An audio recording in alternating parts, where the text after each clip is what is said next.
AI를 주제로 생성형 AI, 데이터베이스, 데이터 분석 및 비즈니스 인텔리전스 등의 최신 정보와 주요 혁신에 대해 소개하는 자리로 마련하였습니다.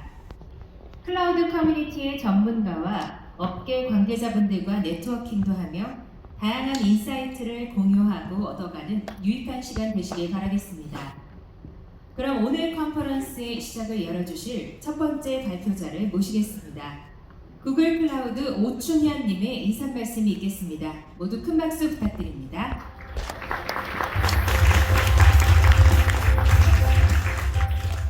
네, 안녕하십니까. 구글 클라우드 솔루션 대회에 오신 것을 환영합니다. 저는 구글 클라우드에서 커스터머 엔지니어링 매니저를 담당하고 있는 오충현입니다. 반갑습니다. 네, 앞에 안내 멘트가 나왔지만 잠깐 구글 솔루션스 데이 설명을 드리고 본격적으로 진행해 보도록 하겠습니다. 구글 솔루션스 데이는 저희가 구글 클라우드에 보면 한 6가지 정도 솔루션 필러들이 있습니다. 인프라 현대화, 앱 모더나이제이션, 데이터베이스 매니지먼트, 데이터 어널리틱스, 그리고 AI까지 이런 여러 가지 솔루션 중에 한 가지를 선택해서 깊이 있는 기술 세션을 제공하는 자리입니다. 오늘은 이 중에서 이제 두 가지, 데이터 클라우드하고 AI에 대해서 질문을 해보도록 하겠습니다. 네, 오늘 이 자리를 보면은 그 여기를 충분히 느낄 수가 있는데요. 생성형 인공지능에 대해서 관심과 빅테크 기업들 간의 어떤 경쟁이 상당히 뜨겁습니다. 오늘 이런 시간에도 이렇게 제가 보통 이런 시간에 어떤 키노트라든지 이런 것들을 많이 하는데 이렇게 사람들이 많은 적이 참 오랜만인 것 같습니다. 네, 작년까지만 해도 머신러닝이나 AI를 이제 생각을 하시면은 데이터 또는 이미지 그리고 언어를 이해하고 분류할 수 있으며 또 예측하고 이런 분석 영역에서 많은 발전을 이루어왔고 여러분들이 많이 적용을 하셨을 것입니다. 그런데 이제 올해 들어서 AI가 이제 점차 인간하고 비슷하게 학습한 내용을 바탕으로 어떤 새로운 것을 추론하고 생성해내는 것에 이르렀습니다. 때마침 지난주에 구글의 한국 시간으로 5월 11일에 구글 연례 개발자회의, 그러니까 구글 I/O 2023이 열렸는데요. 대부분의 주제가 이제 AI였고 그 중에서도 이 생성형 AI 관련된 내용들이 상당히 많았습니다. 이런 생성형 AI를 구글 서치에 접목을 한다든지 아니면 다양한 어디 제품들에 접목하는 것들 새로운 기능들이 많이 발표가 되었었는데요. 저를 포함한 이제 많은 분들이 구글의 바드, 인공지능형 챗봇 바드에 대해서도 많은 관심을 가졌을 것 같습니다. 수년 전 구글의 이제 최고 경영자 순답 하차이는 구글 개발자회의, 그러니까 구글 I/O가 상당히 오랫동안 이루어진 회의라고 보시면 될 것 같습니다. 거기에서 이제 구글은 모바일 퍼스트에서 AI 퍼스트로 나아간다고 선언을 했습니다. 이때가 언제쯤일까요? 선물이라도 있으면 드리고 싶은데, 네, 2016년입니다. 그러면 2016년에는 어떤 일이 있었을까요? 우리 AI 역사의 AI 어떤 히스토리나 이런 걸 봤을 때. 그때가 보면은 이 딥마인드 챌린지와 함께 알파고가 등장한 게 있죠. 그래서 AI를 제4차 혁명이라고 부르면서 광풍이 불었던 시기입니다. 그때부터 구글은 AI에 대해서 꾸준한 혁신을 해왔습니다. 이러한 기술들을 이제 일반인들에게 공개하고 더 많은 사람들이 활용할 수 있도록 해왔었습니다. 또한 이러한 연구가 인류에 어떤 해를 끼치지 않고 도움이 된다는 확신이 들 때까지 신중하게 시간을 투자하고 개발을 하고 있습니다. 그래서 이제 저희 바드가 올해 초에 잠깐 발표했다가 여기까지 지난주에 발표하기까지 시간이 걸렸던 게 이런 부분들에 대해서 시간을 투자했다고 생각을 하시면 될 것 같습니다. 그래서 구글은 2018년도에 7가지 AI에 대한 원칙을 발표하고 이를 준수하기 위한 내부 가버넌스까지 다 갖추고 있는 최초의 회사라고 보시면 될 것 같습니다.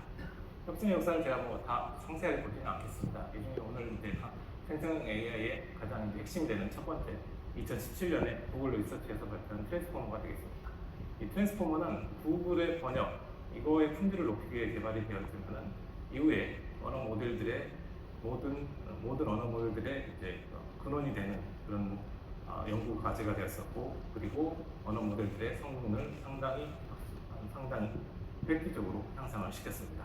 현존하는 대부분의 LLM이 이 근간으로 만들어졌다고 보시면 될 것 같습니다.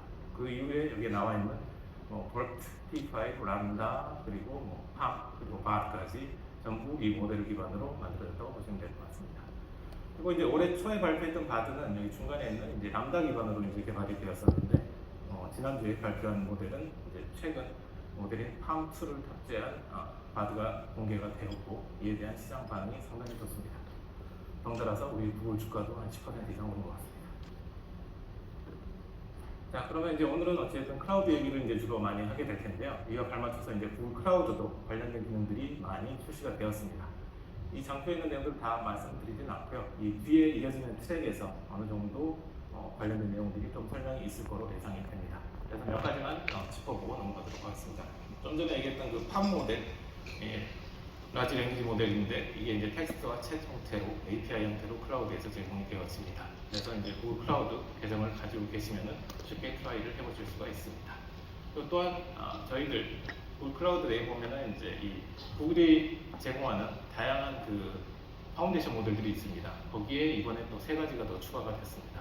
그래서 텍스트를 이미지로 생성해주는 이미젠, 그리고 다양한 프로그래밍 언어로 코드를 생성해주는 코디, 그리고 100개 이상의 언어를 지원하고 있는 STD 모델 취업까지 이 3가지 언어 모델들, 3가지 모델들이 추가돼서 쉽게 활용해 보실 수가 있습니다.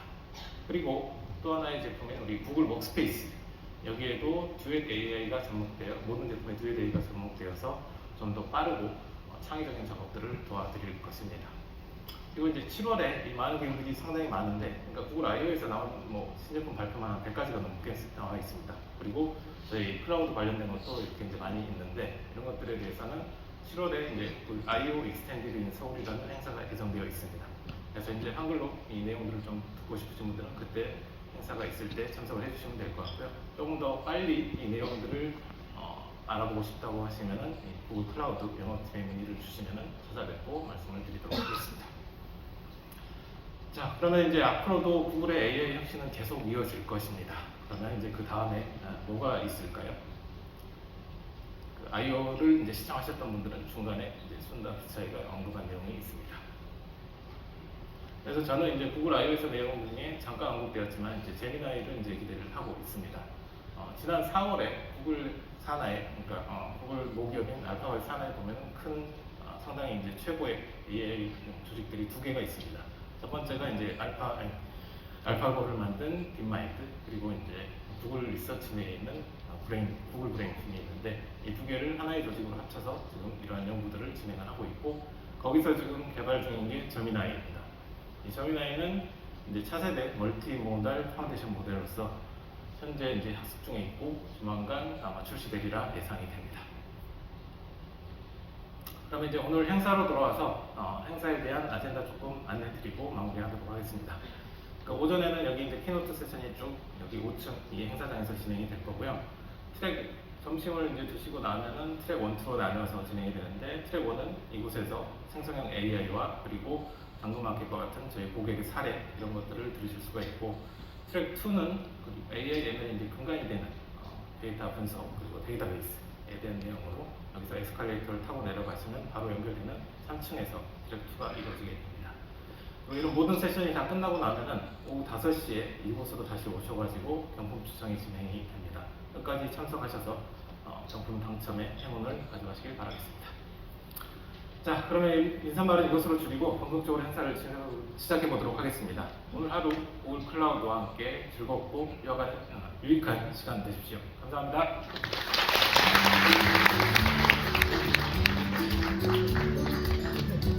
네, 좋은 말씀 감사합니다. 이어서 구글 클라우드 서파시 구다드님께서 데이터에서 AI까지 구글 데이터 클라우드와 함께 혁신하기란 주제로 발표해 주시겠습니다. 이번 세션은 동시통역으로 진행되며 좌석에 놓여진 통역 리시버를 사용해 주시기 바랍니다. 그럼 모두 큰 박수 부탁드립니다.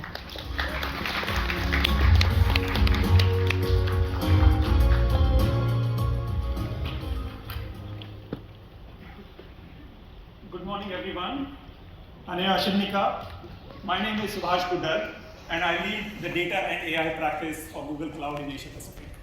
You heard Calvin earlier talk about Google's new strategy about going from mobile first to AI first. And to do AI well, to build machine learning models, to build AI models, what is really important is vast amounts of data. So in my keynote today, I'm going to talk about how Google Cloud helps you embark on your data to AI journey so that you can drive innovation within your organization, so that you can unlock innovation within your organizations. So if you look at what every business wants to, and apart from talking about the data to AI innovations as well, I will also talk a little bit about some of the new features that we've launched in data analytics, BigQuery, for example, in databases, LIDB, for example, and in AI, particularly generative AI. I'm sure all of you are very interested to hear about what Google Cloud's strategy is for generative AI. We'll talk a little bit about that as well. But if you look at every business today, what are they trying to do, right? So every business, given the disruption that has happened over the last 2 or 3 years, has been trying to unlock innovation. But there are 3 specific things that every organization wants to do.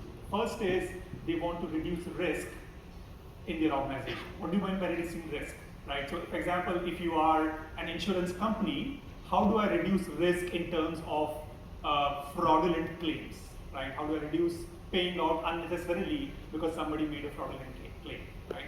If you are a public sector organization, you want to find out if there is going to be floods in a particular part of the country and try to reduce the risk by deploying emergency services, right? So that's kind of one example of how different organizations are reducing risk. Second thing every customer or organization wants to do is improve efficiency, right? And this could be again many things. One is you might want to remove the inefficiencies or the bottlenecks in your supply chain so that your business runs smoothly. And finally, most importantly, every customer and organization today wants to unlock innovation within their business. And the way to do that really is to get a better understanding of your customer so that you completely understand a customer 360 view so you can take appropriate actions based on what your customer wants. Secondly, to unlock innovation, you also need to use AI to disrupt your own business, right? As you've all seen over the last few months, with generative AI coming in, it has really changed the way people are approaching problems, right? Whether you are somebody who builds creative content, right? Or somebody who runs a call center, there are generative AI and technologies like Bard have opened up vast possibilities for unlocking innovation within every organization. How do you go about unlocking this innovation? It all goes down to data, right? And if you do data well, your organization will benefit significantly and be able to innovate as you progress on your journey, right? What do I mean by do data well, right? All of us know that data is like discrete piece of information that sits within your organization, right? But also more importantly, all these discrete pieces of information today are interlinked in some way. The data record that exists in your customer system can be tied to a social media account for that particular user, and you can form a complete picture of that user, right? So to do data well, what you need is the ability to get all of the information that's available in the universe and then provide insights to the people who need it the most, right? So doing data well is all about providing and delivering insights to the people when they need it and where they need it. And that's really what we mean by doing data well, right? So again, when we say data, right, and data means different things to different people. If you are an analytics user, data to you means I want to run some reports on it, right? If you are a developer, you want to figure out how do I build data-driven applications. If you're a data scientist, a machine learning developer, you want to understand how you can use data to build new models. So when you talk to individuals in an organization, their view of data is very different from what you may think data is. So clearly, data is just not one thing, it's an ecosystem, right? So if you look at the data ecosystem today, I really, again, a lot of you have heard of this before, people have compared data to oil, right? There was a report in The Economist many years ago where they compared data to oil, right? For me, data is equal to water, mold, right? Water. Why is that? Think about water, right? Water has a life cycle. It gets created in various sources, like snow melts from the mountains, there's rainfall, so water kind of gets generated and created there. What we then do is we take that water, make it flow through pipelines or goes into rivers, and we as humans then create reservoirs and dams where we collect the water, we cleanse it, we transform it, and then deliver it to end users like ourselves for drinking water purposes, for industrial use and so on. And finally, what we also do is we monetize water. Water was a free resource, but we then monetize it. How do we do that? We package it into bottles. Every one of you has a bottle on your table. That's monetization of water, right? Exactly the same way, data has a life cycle. Data gets created in multiple sources, right? And then it then flows from those sources to downstream systems where we then exploit water. And similarly, there's a concept today about monetizing data. Let me quickly walk through that, right? So where does data get created today? Multiple sources. One key source of data generation is operational systems. If you're a bank, you could have a loan management system, a credit card system, a core banking system, right? All the transactions that are happening in those systems create data for use. If you are, let's say, an insurance company, right? Similarly, when people make claims, when they sign up for policies, that generates data as well. If you're a telco, your billing system is a prime source of data as well. So those are the operational systems or transaction systems that run your day-to-day business generate data. The second source of data is all of the social media feeds that we work with, right? Facebook and Kakao and WhatsApp and all of these different systems where we keep on sending messages, posting messages, listening messages. Those are sources of data as well, right?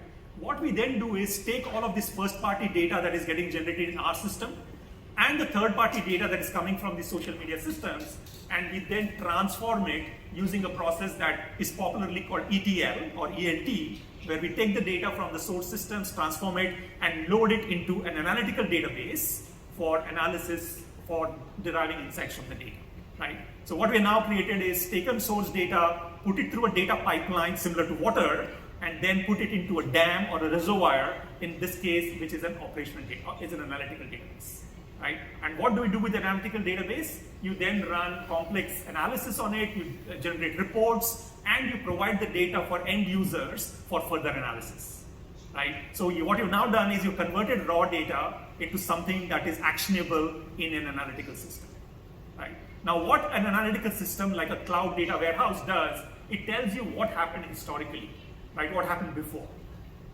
What you also want to do today really is want to predict what will happen in the future. And that's where AI and ML come into play. And that's the final piece of the data ecosystem.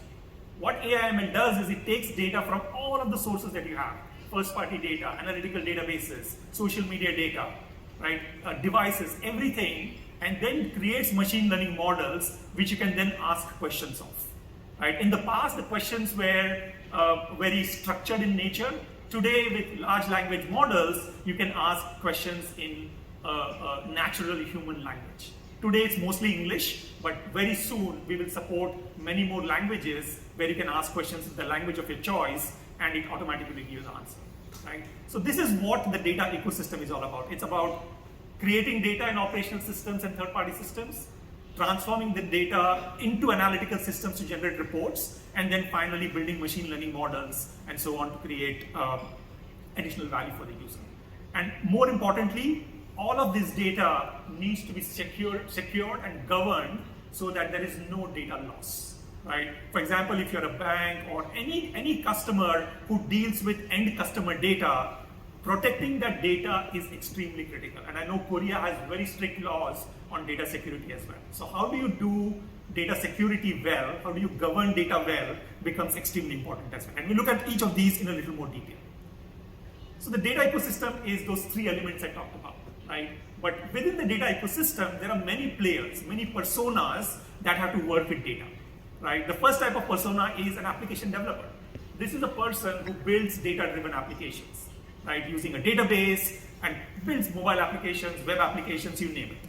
There are DBAs who have to manage and operate these databases, right? That's one type of persona that's in the data system. The second type of persona is a data engineer. This is a person who builds data pipelines. How do I move data from various sources into multiple targets? So the data engineer is a key element and a key player in the data ecosystem. The third type of user is a data analyst, and this is a traditional role. What is a data analyst? In the past, in every organization, there used to be 1, 2, 3 people who would create reports for everybody else in the organization. So if the CIO wanted a report, the CEO wanted a report, a request would go to the data analyst, and he or she would say, yes, okay, I will give you the report in 1 week's time because I have this big backlog of work that I have to do, right? So it was a very batch-oriented process. That is changing now. What we now have is business users who can generate their own reports. And that is made possible by things like dashboards, where you can drill down into the data, and based on your subject matter expertise, you can go and create the reports of your choice, right? And then more recently, the new personas that have emerged in the data space are machine learning engineers and data scientists as well. And these are the people who build these next generation models so you can predict what will happen. And finally, really important today is the consumer of data. Who is a data consumer? Everybody is a data consumer. I am a data consumer. You are a data consumer. Why is that? When you are, let's say, in a mall, right, you don't want to kind of go into every shop and figure out if there is a promotion going on, right? You want that information on your phone. As you walk past Zara, you should get an alert saying, hey, walk in now and you'll get 10% discount, right? If I go into Shiseido, I should get 20% discount, right? So getting the data or the insights to the user, to us consumers, is very important. And that's really where the industry is heading towards. How do we make data available at the right time, at the right place to all of us as we go about our day-to-day business, right? So those are the personas that kind of deal with in the data ecosystem. Let's quickly look at an example of data in action. So a lot of the stuff I talked about was more abstract. Let's look at a concrete example. Think of an online retailer, right? Think about Amazon.com, for example. What do? They take orders from you and they ship goods to you from different warehouses. So set up warehouses in various locations and then kind of ship goods to you. How does this work? They ask you to enter details about yourself, right? So the question they ask you is, what is your address, what is your name, what is your phone number, your email address, and what are the different products you want to buy? And that gets captured in an operational system, and then they say, okay, let me ship this from the nearest warehouse. You do the transaction once, you do it twice, you do it 3 times.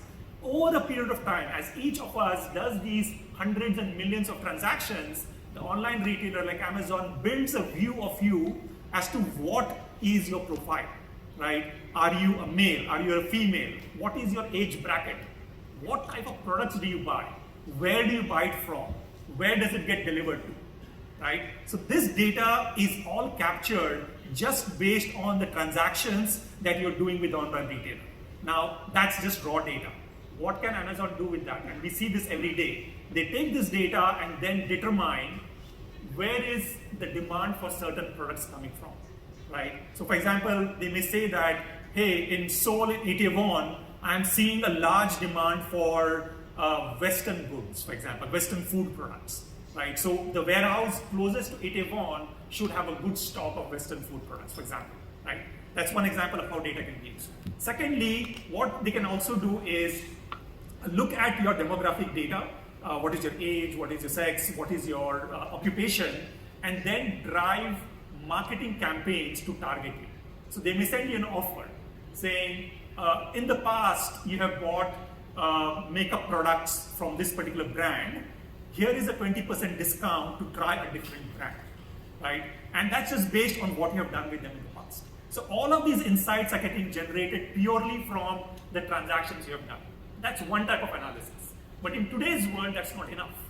There's a lot of public data that is available widely. Think of climate and weather data, right? So if you are in a delivery business, how do I use the weather data to decide that can I deliver a particular product to my customer in a timely manner?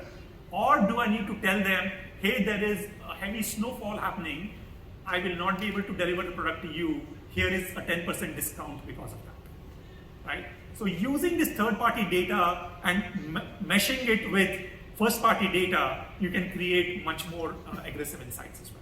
So that's a quick example of how data works, where you capture basic amounts of data and then kind of create insights out of that.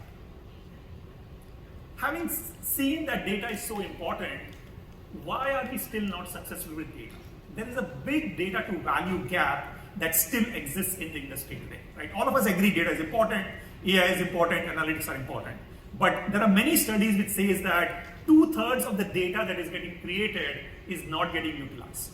Why is that? There are 3 reasons for that, right? First is this whole concept of data being huge and multi-format in nature, right?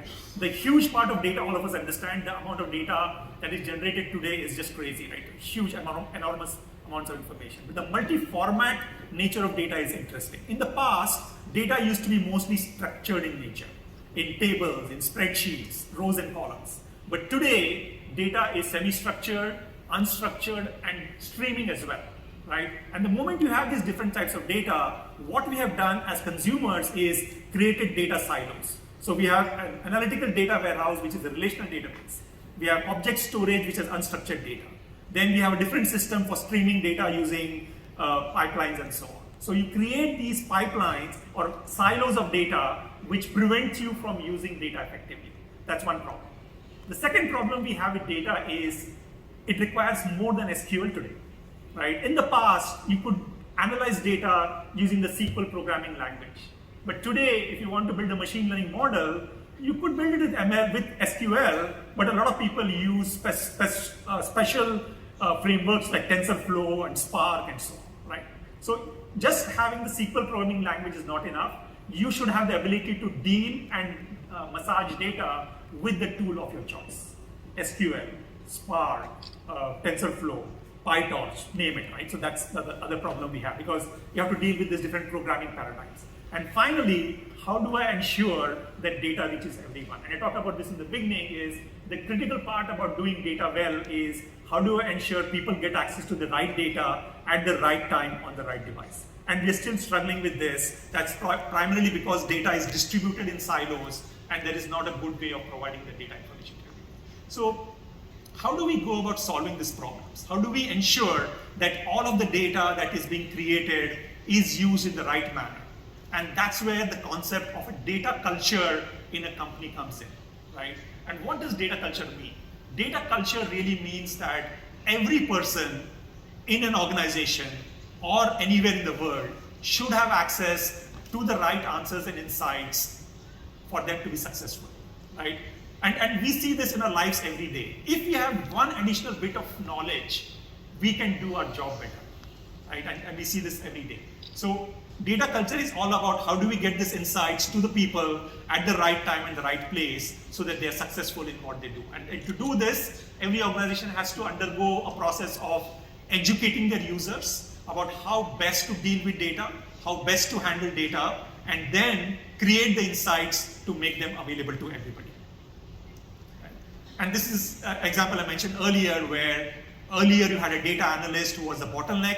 Now we have a system, we should have a system where if you are a warehouse worker, for example, you should get information about stock levels in your application and not in some other system. If you're a salesperson, you should get information about your customer within the Salesforce system and not have to go to an analytical system. So the whole idea about rethinking insights for everyone is making the insights available in the application they are using rather than asking them to go to a dashboard to get to the data. So that's really critical. So how do we go about making this possible? How do we democratize or make all of the data and insights available to everyone in the organization to unlock innovation within all of our organizations? And that's where one piece of it is building this data culture and educating your users. And the second piece really is having an integrated platform that can help you deliver that outcome, right? And what Google Cloud offers is a data platform or a data cloud, as we call it, that covers all of the aspects of the data ecosystem that I talked about, right? So if you look at the slide here, for operational systems, we have a bunch of relational databases that help you build transactional systems, right? So all of your transactional applications can be built using databases like Cloud SQL, AlloyDB, Spanner, and so on. So that's the data source for your analytics. All of this data now needs to be moved to a data warehouse, and that's where pipelines like data flow, data stream, PubSub come into play. play. So you take the data from the relational databases, use data flow, and load it into a data warehouse called BigQuery. So BigQuery is Google Cloud's cloud data warehouse solution, which can scale literally to petabyte and exabyte scale, right? So that's the third piece. So you have your operational databases, you have your data pipelines, your data warehouse, which is a cloud BigQuery, and then what you then do with the data in BigQuery is use Looker, which is our BI tool, to provide insights to the end users. And finally, to build machine learning models, we have a solution called Vertex AI that helps you create ML pipelines to build machine learning models. And we'll go into a little more detail about each of this. But the whole idea of Google's Data Cloud is to create an integrated end-to-end platform right from source databases all the way to BI and AI and ML models, right? So that's kind of the intent of the Data Cloud. So let's start looking at each of these in a little more detail and understand how we can embark on a data to AI journey with Data Cloud, right? So the first piece is, how do I make data accessible to everybody, right? And this is where a data warehouse comes into play. And Google's data warehouse solution is called BigQuery. Many of you probably use BigQuery today, extremely popular in the industry. This is a petabyte scale data warehouse that is cloud native, right? What I mean by that is the compute and the storage layers are completely disaggregated, they separate, scale independently, and to run the queries in a very fast manner, we also have a distributed memory structure. So all of the data gets put in this distributed memory store, and we do the analysis on the data and give you the result. So that's kind of at a high level what BigQuery is. But beyond that, what BigQuery does is, it is not a data warehouse only for structured data. BigQuery supports obviously structured data like rows and columns, but it also supports semi-structured data like JSON, for example. It also supports unstructured data storage and analysis. So that's it, and also obviously lets you capture streaming data and load it into a data warehouse and do analysis as well. So that's BigQuery for you. But what we also realized is many customers have also chosen other vendors for their data warehouse. For example, Azure or AWS, and they store data in the storage like S3 and Azure Blob Storage, and data is sitting in multiple clouds as well. So what BigQuery does is, we provide a solution called BigQuery Omni, which lets you access data from Azure, from Google and AWS, and do cross-cloud analytics. So this is one attempt by us to reduce the silos within the data ecosystem. I talked about silos being created earlier. With BigQuery Omni, we reduce silos in the ecosystem as well, right? So, and this has been there for many years now as a BigQuery solution. What we have done recently is improved it further. One of the big complaints we had from our users is, I like BigQuery, but I do not want to use all of the features in BigQuery. Why should I pay for them, right? So what we have decided is, we have divided the BigQuery product into 3 editions: Standard, Enterprise, and Enterprise Plus. And depending on your use case, you can choose the edition that you want, and it's priced differently. So if you're a starting user, somebody who wants to just play with BigQuery and run simple analytics, you can start with Standard Edition, right? And it's at a lower cost. If you want to build, for example, machine learning models, then you go to Enterprise Edition. Or if you want even more advanced capabilities like cross-region failover, you can go for Enterprise Edition Plus. So upfront, you do not have to invest a lot of money to start using BigQuery. Using this editions concept, you can start small, and then as your usage of BigQuery grows, you can start to invest more in that. So that's one new feature we've added. A second new capability we've added is called auto scaling. And this is available for all 3 editions. What auto scaling does is allows you to scale up and down your BigQuery slots based on the usage at that point of time. Previously, what you had to do was you had to commit to a certain number of slots, either flat rate pricing or flex slots, and that was fixed for you. Now with auto scaling, as your query patterns go up and down, we will automatically add more compute resources or take away compute resources. So the minimum period that you need to buy or use is 1 minute, and then as your load varies, we will automatically scale down or scale up as your operational needs grow as well. So this is a very key addition we have done to BigQuery just in the last couple of months. The second part of the data access story really is around a concept called lakehouse, right? As I mentioned earlier, data warehouses typically had been about structured data, right? But people also wanted to store unstructured data and use that. So what they did was they stored the unstructured data in object stores, right? Google Cloud Storage, S3, and so on. What Big Lake, which is Google Cloud's lakehouse solution, does is it lets you access data wherever it sits in.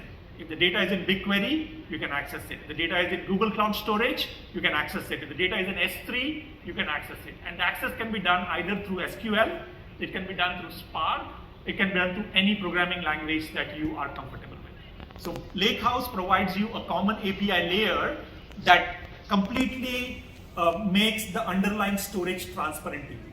So data can be anywhere. And we support various formats like Apache Iceberg as well. Right? So this gives you a way to store data wherever you need to and access it with a tool of your choice. Right?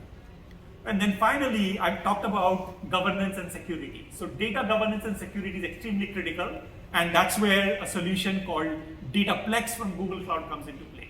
What does Dataplex do? Dataplex allows you to discover the metadata of the user, of the data in your system. So if you have a column called customer name, Dataplex can let you define what customer name means throughout the organization. So whenever a business user goes and looks at the metadata, they know exactly what the column customer name means, for example. Right? What it also does is it helps you to enforce data quality checks on the data. Right? So if the data is not clean, using Dataplex, you can run jobs that can cleanse the data as well. Right? And the final piece really is lineage. Right? So whenever we use data in an organization, you create a report. Some C-level executive says, this number in the report, what does it mean and where did it come from? And many a times we don't know where the data came from. What Dataplex allows you to do is, allows you to define the lineage of data. What is the source of the data, which downstream systems are being used, and if you change the data in one place, where else do we need to go and change it? So data lineage is a critical aspect of the Dataplex solution as well. So this is what is popularly termed in the industry as data fabric. So Google's cloud solution for data fabric or data mesh is Dataplex, right? So this is a solution for data governance within the entire organization. So all of the metadata in the organization can be managed in Dataplex, right? So that's really about, at a very high level, about how in the ecosystem the data analytics system works. Now, where does all of this data come from into the data warehouse? And that is our operational systems. These are the transactional databases I talked about earlier that generate the data. And to address these transactional requirements, Google Cloud has many databases that can meet the needs of all of your different workloads. So if you want to build a transactional application and you want a relational database, we have 4 relational databases that you can choose from, right? And again, the choice of database depends on your workload, what type of use case it is, what is your SLA, and so on. But if you think that your use case needs a NoSQL database or a document database, we have a solution called Firestore, which is a JSON-based database, and Bigtable, which is a NoSQL key value store. And finally, if you want your users to get access to data at a very low latency, we have Memory Store, which is an in-memory database based on Redis and Memcached, right? So depending on the type of application you want to build, you can pick and choose the best database for that use case. And a couple of databases are very differentiated. I mean, obviously you're aware of the open source databases like MySQL and Postgres, but Google has very specific databases like Spanner and AlloyDB, which are very, very special to Google. Spanner is a database that is used under applications like Gmail and YouTube and Chrome and so on. So there's all these billion user applications that Google supports on a global scale, all of them run on Spanner and Bigtable, right? And AlloyDB is our latest database offering in the relational space. AlloyDB is a 100% Postgres compatible database that gives you both transactional capability as well as analytical capability. So we call that an HTAP database, right? What does HTAP mean? HTAP is Hybrid Transaction Analytical Processing Database. So what AlloyDB for Postgres does is it gives you up to 4x faster performance for transactional workloads and up to 100x faster performance for analytical queries. So the same Postgres database, we can run both transactions as well as analytics in the system. So this AlloyDB database runs in Google Cloud. But many of our customers came to us and said, we are not ready to move all of our transactional databases to the cloud on day one. We want some time. We want a solution that will let us modernize in place and then move to the cloud. To address that requirement, we came up with a solution called AlloyDB Omni, which runs on premises. This is the first time that Google Cloud has an on-prem database offering. AlloyDB Omni can run on Google Cloud, obviously, but it also runs in your data center. It can run on AWS. It can run on Azure. Basically, you can run it anywhere you want to. It runs in a container, and you can then choose the pace of your migration by first lifting your Oracle database, for example, or SQL Server database on-prem to AlloyDB on-prem, and then move it to AlloyDB in the cloud. So this solution gives you that staggered or phased journey to the cloud as you kind of go into that. Right? So this is a kind of a key change, if you want to call it, because the first time that we're getting into the on-prem market from a Google perspective. Right? So that's operational databases. So we have all this data sitting in operational databases and analytical systems. How do I now deliver and create insights and deliver it to the end users? And that's really where Google Cloud's BI solution comes into picture. Google Cloud has a solution called the Looker family of products. Looker was a company we acquired about 3 years ago, and since then we have enhanced it significantly. So we have a Looker family of products which lets you do multiple things. This is not a BI tool only used for creating pretty pictures. This is a much more powerful tool than that. So what we have done with Looker is, first is, we used to have a product called Data Studio, which was free. We have integrated Data Studio into the Looker family, and it's now called Looker Studio. It's still free, of course, you can still use it free. But what the Looker product really gives you is a much more powerful capability. It gives you a semantic layer, which lets you use governed data, so you don't have to worry about the realness of the data, and I'll talk a little bit of that. Looker also allows you to access your data using Google Workspace. So if you are a spreadsheet user, you can access all of the data in your data warehouse using Worksheet. If you want to use the report and put it into let's say, a presentation, Google Sheets, you can do that as well. Okay? So what does Looker bring you? It brings three things, right? First is, it gives you a trusted view of data. How does it do that? Looker always accesses fresh data. It never caches or stores data in the Looker system. It always reaches out to the data warehouse and gets you the latest data, so you get the latest. That's number one. Second is, as I mentioned earlier, we create a semantic layer for Looker to use, where some data administrator defines the data elements that you can build reports on. So it defines logical tables, logical columns, which are pre-created, so that people always get the right view to the data. So that's one piece of it. The second piece of Looker really is all about, how do I ensure that when I use Looker, I do not have to leave Looker to do a separate task, right? And I'll give an example of that later. And then finally, how do I make sure that Looker can be embedded within your own application? So for example, if you're building, if you're an HR user, right? So you typically use PeopleSoft or Workday, for example. How do I, for an HR user, if you tell the HR user, go to an analytical system to look at the performance of an employee, they have to look at two different systems. Can I take all of that insight and embed it into the HR application so that the HR user does not have to use two different systems? That's what I mean by embedding. And that's again what Looker helps you to do. And we'll talk about that, right? So first thing is about governed access, right? And this is really about providing, like I said, a semantic layer that till today only Looker had access to. But many of our customers came to us and said, we are users of Power BI. We use Tableau as our BI tool. We also want that Looker layer which provides governed data access. To support those users, we have now introduced in preview a solution called Looker Modeler, where the entire semantic layer in Looker will be made available to Power BI users, to Tableau users, and other BI tools, so that they can also get the benefit of that secure and governed layer as well. And we do that by providing a SQL access for those tools to talk to the Looker layer. Right? So that's a new feature we have added in Looker.